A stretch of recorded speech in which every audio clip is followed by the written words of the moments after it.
الحمد لله نحمده ونستعينه ونستغفره ونؤمن به ونتوكل عليه ونعوذ بالله من شرور أنفسنا ومن سيئات أعمالنا من يهده الله فلا مضل له ومن يضلله فلا هادي له ونشهد أن لا إله إلا الله وحده لا شريك له ونشهد أن سيدنا ومولانا محمدا عبده ورسوله اللهم صل على سيدنا ومولانا محمد صلاة تحل بها العقد وتفرج بها الكرب اللهم صل على سيدنا ومولانا محمد صلاة تكون للنجاة وسيلة ولعلو الدرجات كفيلا اللهم صل على سيدنا ومولانا محمد صلاة تكون لك رضاء ولحقه أداء أما بعد فقال الله تبارك وتعالى بعد أعوذ بالله من الشيطان الرجيم إنهم كانوا يسارعون في الخيرات ويدعوننا رغبا ورهبا وكانوا لنا خاشعين۔ قابل صد احترام بزرگوں، بھائیوں اور دوستوں، اللہ جل شانہ کی عنایات بندوں پر متواتر ہیں۔ ان کے الطاف، ان کے کرم، ان کی مہربانیاں بندوں کے ساتھ ان کی درگزر اور ان کی معافی کا معاملہ کسی وقت کے ساتھ مخصوص نہیں ہے، ہر وقت چل رہا ہے، دن ہو رات ہو، وہ معافی مانگنے والے اور وہ رحمتوں کے مستحق کوئی ہوں، کہیں کے ہوں، کالے گورے، پڑھے لکھے ان پڑھ، کیونکہ سب ہی انہی کے ہیں، سب اس کے بندے ہیں، اپنے ہاتھوں سے بنائے ہیں، اور جو سب سے اعلیٰ چیز انہوں نے اس کائنات میں بنائی ہے وہ انسان ہے۔ ان کو سب سے زیادہ پیاری ہے یہ چیز، پیاری ہے یہ مخلوق، تو سب ہی پیارے ہیں کیونکہ سب اس نے خود بنائے ہیں، سب کا وہ خود خالق ہے، خود مالک ہے۔ آدمی کی ملکیت چیزیں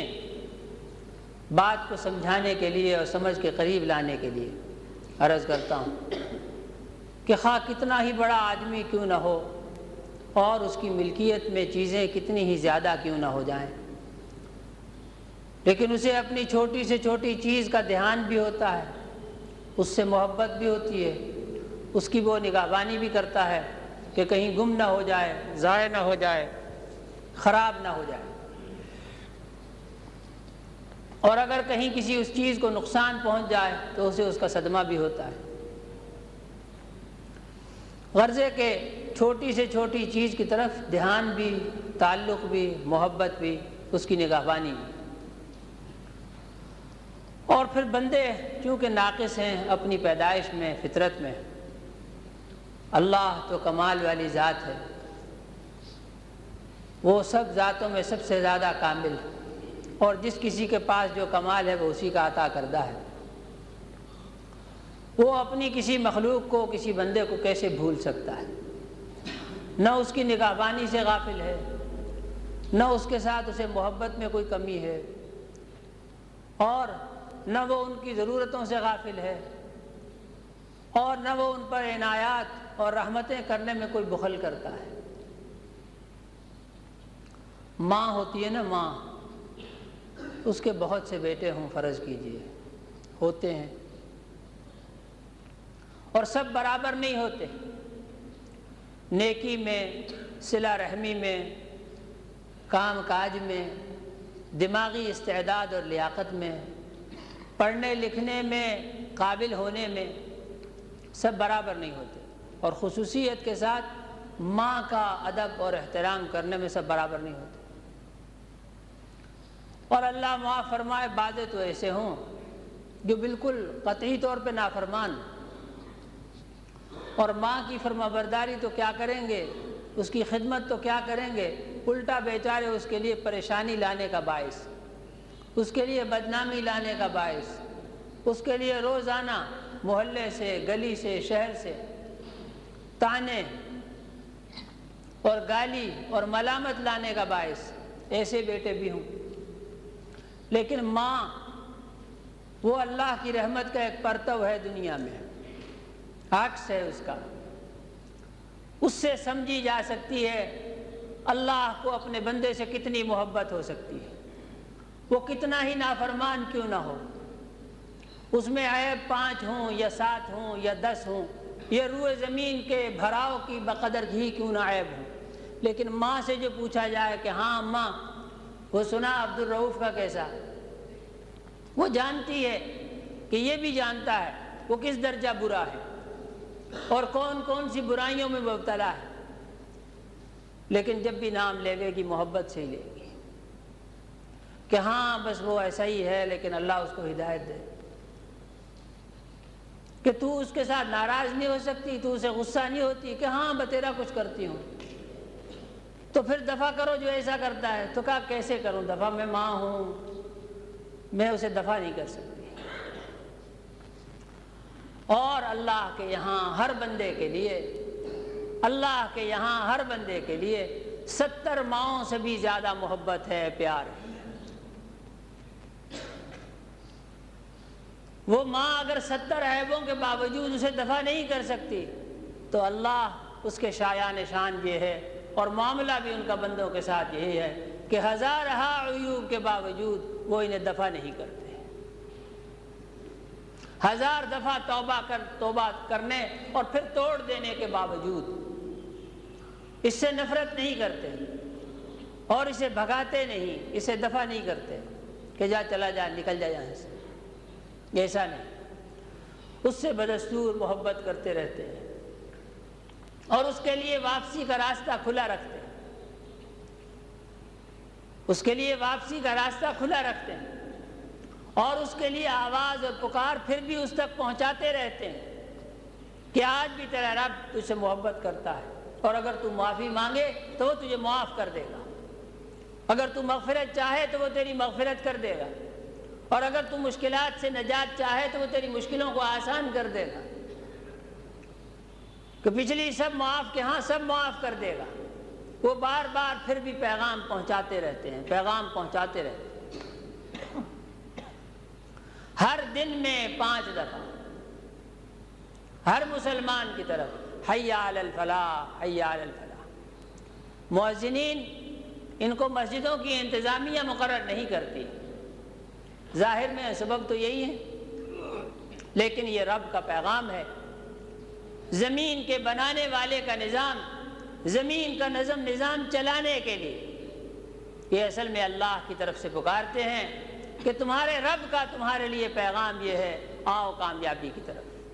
پلٹ آؤ، لوٹ آؤ کامیابی کی طرف، کامیابی میں تمہیں کامیاب کروں گا تو کامیاب ہو گے، اور میری طرف اگر تم رجوع نہ کرو اور مجھ سے کامیابی نہ چاہو تو میرے علاوہ کہیں کسی در سے کامیابی نہیں ملتی،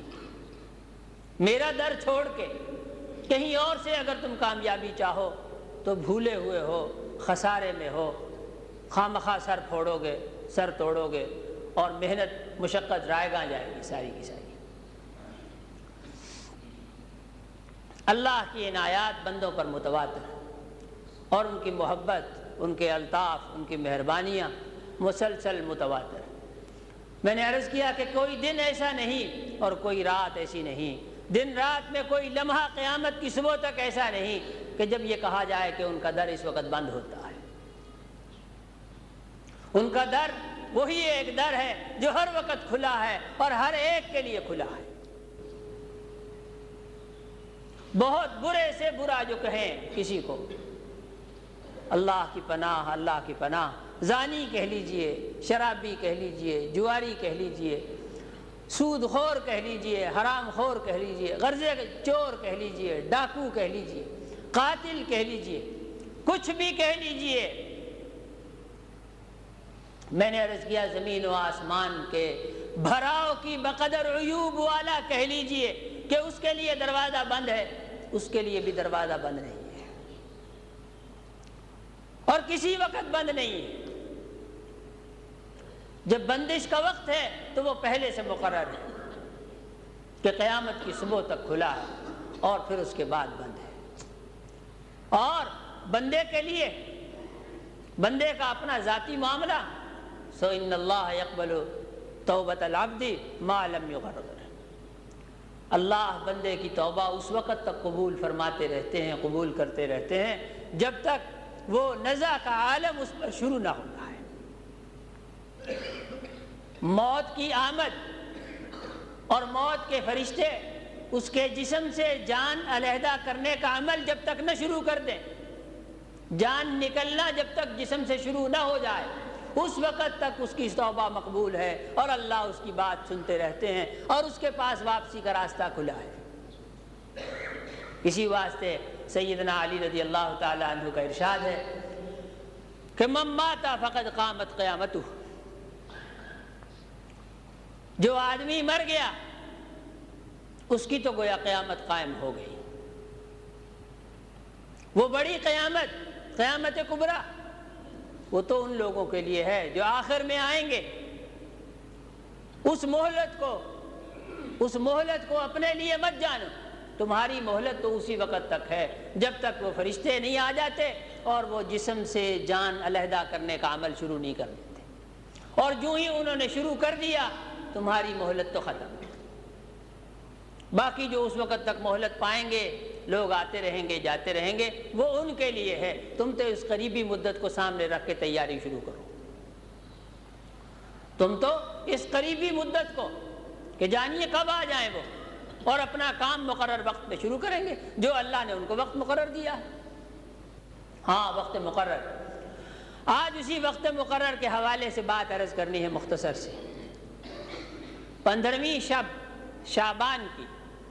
جسے ہمارے ہاں عرف عام میں شب برات کہا جاتا ہے،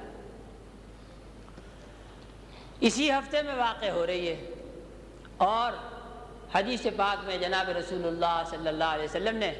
تقریباً 10 بڑے صحابہ سے مختلف احادیث کے اندر یہ وارد ہے بات، صحیح احادیث میں، کہ حضور اکرم صلی اللہ علیہ وسلم نے اسے مغفرت کی رات قرار دیا ہے، اسے مغفرت کی رات قرار دیا ہے، برات کی رات قرار دیا ہے۔ برات کے معنی نجات کے ہوتے ہیں، نجات کی رات،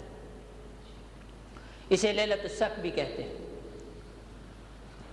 اس رات میں جناب رسول اللہ صلی اللہ علیہ وسلم کے بیان کے موافق جو کچھ فرمایا، جو اس رات کا تعارف کرایا،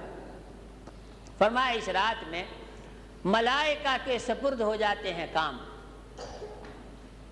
اس سال کے پیدا ہونے والوں کے نام 15ویں شعبان سے لے کے اگلی 15ویں شعبان تک 1 سال لوح محفوظ سے اتار کر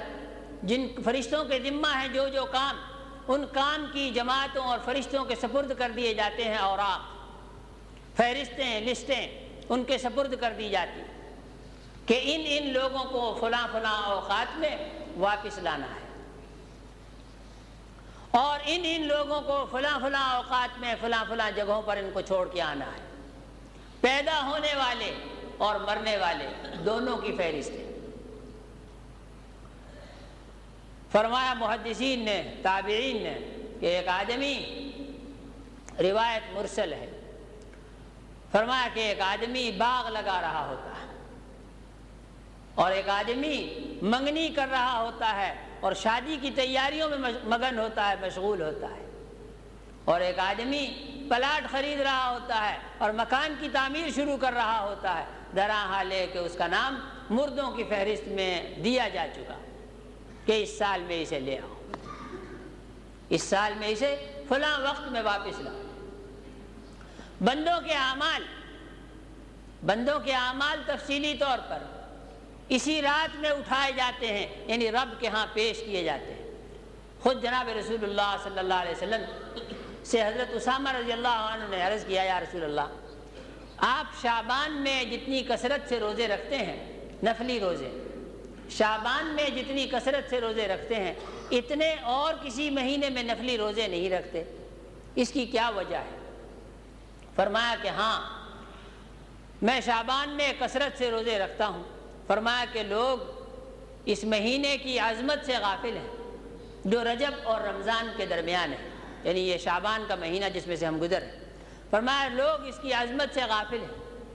اس میں ایک بڑی قیمتی رات ہے، اس میں بندوں کے اعمال پیش کیے جاتے ہیں، اور میں یہ چاہتا ہوں کہ جب میرا اعمال نامہ رب کے حضور پیش کیا جائے تو میں روزے سے ہوں، میں روزہ رکھے ہوئے ہوں، تاکہ رب کے زیادہ سے زیادہ رحم کا مستحق بنوں، اس کی عنایات اور اس کے الطاف کا مستحق بنوں۔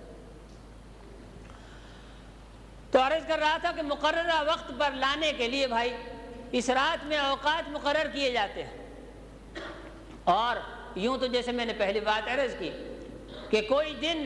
مخصوص نہیں ہے رب کے فضل کے لیے، کرم کے لیے، اس کے احسان کے لیے، اس کی مہربانیوں کے لیے۔ ہر وقت، ہر دن، ہر رات، ہر لمحہ، ہر لحظہ وہ بندوں کی طرف متوجہ ہیں، اور خود ہی اپنا تعارف کروایا کہ جب بندے میرے بارے میں تم سے سوال کریں وَإِذَا سَأَلَكَ عِبَادِي عَنِّي فَإِنِّي قَرِيب، جب میرے بندے میرے بارے میں پوچھیں تو انہیں میرا تعارف کرا دو کہ میں قریب ہی ہوں ان کے، میں بہت قریب ہوں ان کے، جہاں بھی وہ چاہیں مجھے پکار کے دیکھیں، وہ مجھے اپنے قریب پائیں گے۔ اجیب دعوت الداعی اذا دعان فلیستجیبوا لی ولیؤمنوا بی لعلہم یرشدون، کہا میں مانگنے والے کی، پکارنے والے کی پکار کو قبول کرتا ہوں، دعا مانگنے والے کی دعا قبول کرتا ہوں، اس لیے مجھ سے مانگو، اس لیے مجھ سے مانگو، مانگنے کا حکم۔ میں نے عرض کیا کہ یوں تو الطاف ہر وقت ہیں، ان کی عنایات ہر لمحہ ہیں، لیکن کبھی کبھی یہ برسات موسلا دھار ہوتی ہے، بہت زیادہ بڑھا دیتے ہیں، خوب بڑھا دیتے ہیں، خوب بڑھا دیتے ہیں۔ من جملہ ان اوقات کے، سال میں مختلف وقت ہیں وہ، ان اوقات میں سے ایک وقت، ایک رات یہ بھی ہے جس میں فرمایا کہ سورج غروب ہوتے ہی، سورج غروب ہوتے ہی حق تعالی شانہ آسمان دنیا پر نزول فرماتے ہیں۔ آسمان دنیا، یہ جو دنیا کے قریبی آسمان ہے، یہاں آ جاتے ہیں، یہاں نزول فرماتے ہیں۔ جیسا آ جانا، جیسا نزول فرمانا ان کے شایان شان ہے، یا یوں سمجھیے کہ ان کی رحمت خاص آسمان دنیا کے قریب آ جاتی ہے، بندوں کے بہت قریب ہوتی ہے، اور ایک پکارنے والا رب کی طرف سے پکارتا ہے کہ ہے کوئی مغفرت کا طالب کہ اس کی مغفرت کر دی جائے، ہے کوئی معافی کا خواستگار کہ اسے معاف کر دیا جائے، ہے کوئی مصیبت زدہ کہ اس کی مصیبت کو دور کیا جائے۔ الا کذا الا کذا، کہا کہ بندوں کی حاجات اور ضروریات کا نام لے لے کر کے وہ پکارتے ہیں کہ ہے کوئی ایسا، ہے کوئی ایسا، ہے کوئی ایسا، اس چیز کا طالب، اس کا لینے والا، اس کا مانگنے والا کہ اسے یہ دے دیا جائے، بغیر کسی قیمت کے، محض مانگنے پر کہ میرے رب مجھے دے دے، کہ ہاں چلو۔ جیسے نیلام عام دیکھا ہوگا، کم قیمت کی چیزیں نیلامی میں بکتی ہیں، ایک کوٹ اٹھا لیا 4 روپے میں، ایک فلاں چیز اٹھا لی 8 روپے میں، 10 روپے میں، عام حالات میں وہ بہت قیمتی ہو، لیکن نیلام میں ایسا۔ اللہ اکبر، اور رب کی طرف سے یہ آوازیں بغیر کسی قیمت کے ہیں، وہ چیزیں اٹھا اٹھا کر یوں بندوں کے سامنے پیش کر رہے ہیں، ہے کوئی اس کا لینے والا، مفت میں، بغیر قیمت کے، صرف طالب ہو کہے کہ ہاں میں چاہنے والا ہوں اس کا، اسے دے دے رہے ہیں۔ دوسری چیز اٹھا کر کے پیش کر رہے ہیں بندوں کے سامنے، ہے کوئی اس کا لینے والا کہ ہم اس کو دے دیں میں مفت میں، صرف ہاتھ کھڑا کرے، ہاتھ اٹھائے کہ میرے رب مجھے دے، اسے دے دیں، اور ہے کوئی ایسا، اور ہے کوئی ایسا۔ یہ آوازیں لگنا شروع ہوتی ہیں غروب آفتاب سے لے کے طلوع صبح صادق تک، حتی یطلع الفجر، طلوع صبح صادق تک رب تعالیٰ کی طرف سے یہ آوازیں لگتی رہتی ہیں۔ شب برات عبادت کی رات ہے، جناب رسول اللہ صلی اللہ علیہ وسلم نے خود بھی جاگ کے گزاری اور لوگوں کو بھی اس کی ترغیب فرمائی، اور یوں فرمایا کہ جو آدمی 5 راتیں سال بھر میں، 5 راتیں، بڑی آسان آسان چیزیں بتائی ہیں بھائی، عمل کرنے والے چاہیے، کہا جو 5 راتیں سال بھر میں جاگ لے وے، ان کا اہتمام کر لے، وجبت لہ الجنہ، کیا اس کے لیے جنت واجب ہے، جنت کا وعدہ اس کے لیے یقینی ہے۔ رسول اللہ صلی اللہ علیہ وسلم وعدہ فرما رہے ہیں، 5 راتیں جو سال بھر میں جاگے، ایک رات 8ویں ذی الحجہ کی، 8ویں ذی الحجہ کی رات اور 9ویں ذی الحجہ کی رات، وہ یوم عرفہ کی رات پہلی، اور ایک اس سے پہلی رات، اور ایک عید الاضحیٰ کی رات، عید الاضحیٰ کی رات، اور عید الفطر کی رات، اور یہ شب برات، یہ رات، 5 راتیں جو جاگ لے وے، اس کے جاگنے کا جو اہتمام کر لے، کہا جی 5 راتیں سال بھر میں زندہ رکھے اور اس میں جاگے اور اللہ سے مانگے، اس کے لیے جنت واجب ہو گئی۔ فضیلت کی رات ہے، خود بھی جاگے اور اپنے گھر والوں کو بھی جگایا، عام امت کو بھی ترغیب دی، اور فرمایا اس میں مغفرت ہوتی ہے، عام مغفرت، مغفرت عامہ، ماں سوائے چند لوگوں کے، چند بڑے بڑے گناہوں کے مرتکب لوگوں کو گنوایا کہ ان کی مغفرت نہیں ہوتی، ماں سوائے اس کے علاوہ باقی سب لوگوں کی مغفرت ہوتی ہے۔ وہ مختلف احادیث میں مختلف لوگ ذکر کیے گئے۔ ایک تو فرمایا مشرک کی بخشش نہیں ہوتی، باقی سب لوگوں کی بخشش ہوتی ہے، اور دوسرے یہ فرمایا کہ جو بغض رکھنے والا ہو، کینہ پرور آدمی ہو، کسی کے لیے اپنے دل میں بغض رکھے، کہا بغض رکھنے والے کی مغفرت نہیں ہوتی، باقی سب کی ہوتی ہے۔ فرمایا ماں باپ کا جو نافرمانی کرنے والا ہو، اس کی مغفرت نہیں ہوتی، اور جو پاجامہ یا شلوار یا لنگی ازار ٹخنے سے نیچے رکھنے والا ہو، تکبر کی وجہ سے مستقل ٹخنوں کو ننگا نہ رکھے بلکہ ان کو ڈھانپ کے رکھے، کہا اس کی مغفرت نہیں ہوتی، باقی سب کی ہوتی۔ شرابی کی مغفرت نہیں ہوتی، اور صلہ رحمی، رشتے ناطے کاٹنے والے آدمی کی مغفرت نہیں ہوتی۔ یہ 7-8 نام مختلف احادیث میں گنوائے کہ اس رات میں سب کی مغفرت ہوتی ہے، مغفرت عام، ماں سوائے ان لوگوں کے کہ ان کی مغفرت نہیں ہوتی، یہاں تک کہ وہ اس گناہ کبیرہ سے باز آئیں اور توبہ کریں، باز آئیں اور توبہ کریں۔ ان گناہوں کی بڑائی کا بیان بھی مقصود ہے کہ یہ بہت بڑے گناہ ہیں اللہ کے ہاں، کہ عام مغفرت ہو رہی ہے، سب کو دیا جا رہا ہے، سب کو دیا جا رہا ہے، لیکن ان گناہوں کی وجہ سے حق تعالیٰ ناراض ہیں اور اپنی اس مغفرت عامہ سے ان کو حصہ نہیں دیا جا رہا اور محروم رکھا جا رہا ہے کہ نہیں، تم پہلے گویا نہا دھو کے آؤ، توبہ کر کے آؤ اور اس گناہ کو چھوڑنے کا ارادہ کرو کہ آئندہ یہ گناہ نہیں کرو گے، ماں باپ کی نافرمانی نہیں کرو گے، اور شراب نہیں پیو گے، اور کسی کے لیے دل میں بغض نہیں رکھو گے، اور رشتہ ناتا نہیں کاٹو گے، اور آئندہ کے لیے شلوار پاجامہ ٹخنے سے نیچے نہیں رکھو گے، اور اللہ کے ساتھ شریک کسی کو نہیں ٹھہراؤ گے۔ ان گناہوں سے توبہ۔ فضائل کا حاصل کرنا بہت بڑی چیز ہے، فضائل کا حاصل کرنا بہت بڑی چیز ہے، لیکن جہاں کہیں بھی سنت اللہ یہ ہے، جہاں کہیں بھی فضائل کا بیان ہے، فضائل سے پہلے رذائل کا بیان ہے۔ فضیلت ضرور حاصل کرو، لیکن جو اپنے ساتھ گندگی لگی ہے، ظاہری جسمانی گندگی، جیسے وضو کرنے کو کہا گیا، کپڑے کو پاک رکھنے کو کہا گیا، وضو اگر پورا نہ ہو تو نماز نہیں ہوتی، اور کپڑا اگر پورا پاک نہ ہو تو نماز نہیں ہوتی۔ یعنی آپ فضیلت کوئی بھی ہو، کسی بھی درجے کی کوئی فضیلت ہو، فضیلت کو اس وقت تک حاصل نہیں کر سکتے جب تک اپنے سے رذیلہ کو دور نہیں کرتے۔ گناہ جو آپ کے ساتھ لگے، یہ گندگی ظاہری ہو یا باطنی ہو، اس گندگی کو پہلے اپنے سے دور کیجئے، تب رب کے دربار میں پیش ہوئیے، اور پھر آپ کے لیے سب کچھ ہے، پھر آپ کے لیے سب کچھ ہے، جو مانگے دروازہ کھلا ہے، لیکن پہلے اپنے آپ کو ظاہری طور پر بھی پاک کرو اور باطنی طور پر بھی پاک کرو۔ ظاہری پاکی وضو کرنا، غسل کرنا، پاکیزہ کپڑے پہننا، نماز کے لیے عبادت کے لیے جگہ کا پاک ہونا، اور باطنی پاکیزگی سو توبہ سے حاصل ہوتی ہے۔ توبہ کرو جھوٹ بولنے سے، چغلی کھانے سے، غیبت کرنے سے، زناکاری سے، اور فلاں اور فلاں اور فلاں اور فلاں گناہوں سے پاک، کہ اللہ میں تجھ سے معافی مانگتا ہوں، توبہ کرتا ہوں، تو مجھے پاک کر، مجھ سے گناہ ہوا، میں گندا ہو گیا، لتھڑ گیا، اور اگر تو مجھے پاک نہ فرمائے تو میں پاک نہیں ہوتا۔ اور جو آدمی روز ہو کر دنیا میں اپنے آپ کو پاک نہ کرے تو پھر جہنم کی آگ اسے پاک کرے گی۔ ناپاکی کی حالت میں یہاں مسجد میں آنا منع ہے، جنت تو اللہ کی بڑی جگہ ہے۔ ناپاکی کے ساتھ ظاہری ہو یا باطنی، ناپاکی کے ساتھ جنت میں کیسے چلا جائے گا؟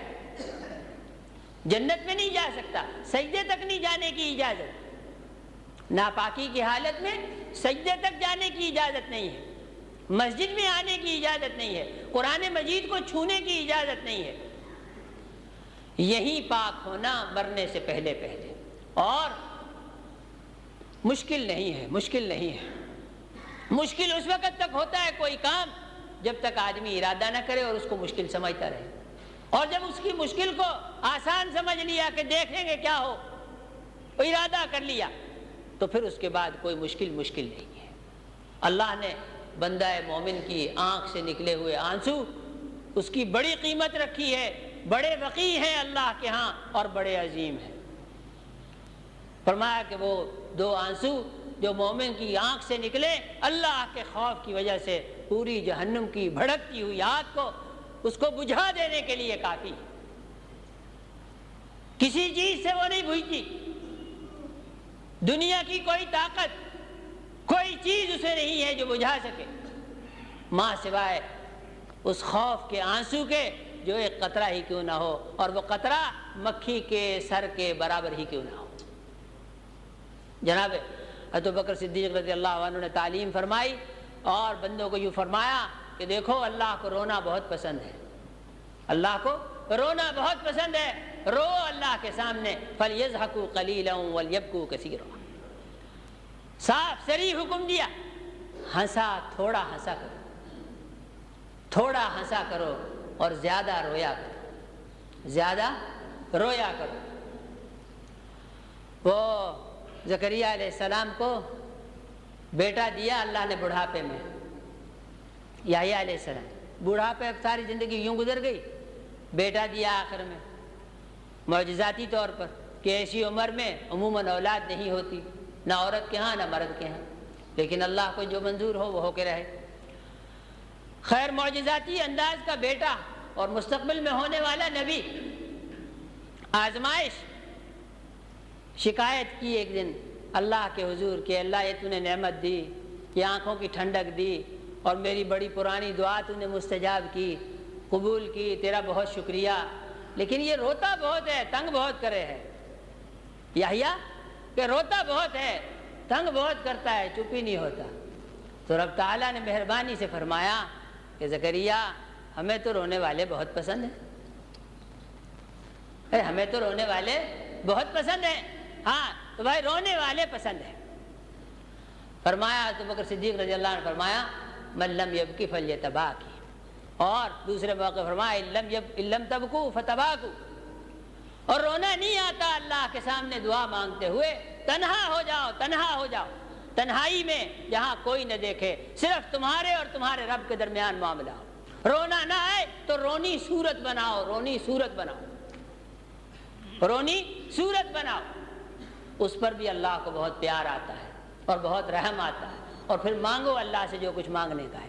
اللہ ہر وقت دیتے ہیں اور ہر وقت حاضر ہیں، ہر وقت سنتے ہیں، اور بندوں کی دعائیں ہر وقت مقبول ہیں، لیکن جو خاص موقعوں سے فائدہ نہ اٹھائے،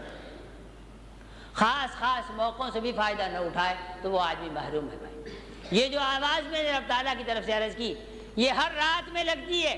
لیکن عام دنوں میں اور اس رات میں، مخصوص راتوں میں فرق یہ ہے کہ عام راتوں کے اندر آخر رات میں فَإِذَا كَانَ ثُلُثُ اللَّيْلِ، وہ جب آخر رات ہوتی ہے، رات کا ایک تہائی صرف باقی رہ جاتا ہے، اس وقت اللہ آسمان دنیا پہ نزول فرماتے ہیں، اور اس وقت میں روزانہ رات کو آواز لگتی ہے۔ لیکن ان راتوں کی خصوصیت یہ ہے، ان مخصوص اوقات کی، خصوصاً اس رات کی، کہ اس میں وہ آواز جو عام راتوں میں صرف آخر رات میں لگتی ہے، اس میں سورج کے غروب ہوتے ہی لگنا شروع ہو جاتی ہے، اور پوری رات یہ آواز لگتی ہے۔ یعنی بندوں کے لیے موقع مانگنے کا 2/3 بڑھا دیا جاتا ہے۔ آخری بات عرض کروں کہ اس رات میں عبادت کا کوئی خاص طریقہ نہیں ہے، اور جو چیز سنت سے ثابت نہ ہو، علماء احناف کا مسلک یہ ہے، اہل سنت والجماعت جو لوگ اپنے آپ کو کہلاتے ہیں، احناف کا مسلک اور صحیح مسلک، معتدل مسلک یہ ہے کہ جو چیز جناب رسول اللہ صلی اللہ علیہ وسلم سے، حضرات صحابہ اکرام رضوان اللہ علیہ اجمعین سے، اور اس کے بعد سلف صالحین سے جو چیز ثابت نہ ہو، اپنی طرف سے کوئی چیز گھڑنا نہ چاہیے، وہ دین نہیں ہے، وہ ایک من گھڑت چیز ہے، اور من گھڑت چیزیں وہ خواہ دین میں شامل نہ کرنی چاہیے، اور انہیں لوگوں کو دین بنا کر کے پیش نہ کرنا چاہیے۔ دین صرف اتنا ہے جو اللہ نے نازل کیا اور جناب رسول اللہ صلی اللہ علیہ وسلم نے اس کی تعلیم فرمائی اور تشریح فرمائی، بس وہ چیز دین ہے۔ تو چنانچہ حضور سے ثابت نہیں ہے، اس میں کوئی خاص وظیفہ، ورد، خاص قسم کے نوافل، نفلوں کے اندر مخصوص قسم کی تلاوتیں۔ اس زمانے میں جب بھی کوئی ایسا موقع آ جاتا ہے ٹیلی فونوں کی بھرمار ہوتی ہے، پوچھتے ہیں کہ جی وہ اس طرح سے ہم نے ایک نفل سنے ہیں 100 دفعہ قل هو اللہ احد پڑھو، اور 100 دفعہ جو ہے وہ انا اعطینا پڑھو، اور 200 دفعہ فلاں سورت پڑھو، اور ایسا کرو اور ویسا کرو۔ بھائی اس میں بات یہ ہے، وضاحت عرض کر دوں کہ جی فلاں بزرگ نے لکھا ہے، بزرگوں کو برا نہ کہنا چاہیے، کوئی بھی ہوں، کسی مسلک کے ہوں۔ ہمارے رسول پاک صلی اللہ علیہ وسلم نے آنے والے یہودی علماء کے لیے بھی کپڑا بچھا دیا تھا۔ بزرگوں کو برا نہ کہنا چاہیے، جس کسی نے جو کوئی بتایا ہوگا کسی کو، اس کی مخصوص دینی حالت کے پیش نظر بتایا ہوگا، اس کی مخصوص دینی، ایمانی، عملی، اخلاقی حالت کو پیش نظر رکھ کے کوئی چیز بتا دی ہوگی کہ بھائی تم آج رات کا زیادہ حصہ استغفار میں گزارنا۔ دوسرا آیا اس کی دینی حالت کو جانتے ہیں، اس کو فرما دیا کہ تم زیادہ کثرت کے ساتھ آج رات درود شریف پڑھنا۔ اور تیسرا آیا تو ان سے کہا کہ بھئی جس قدر بھی زیادہ سے زیادہ ہو سکے تم تلاوت میں مشغول رہنا۔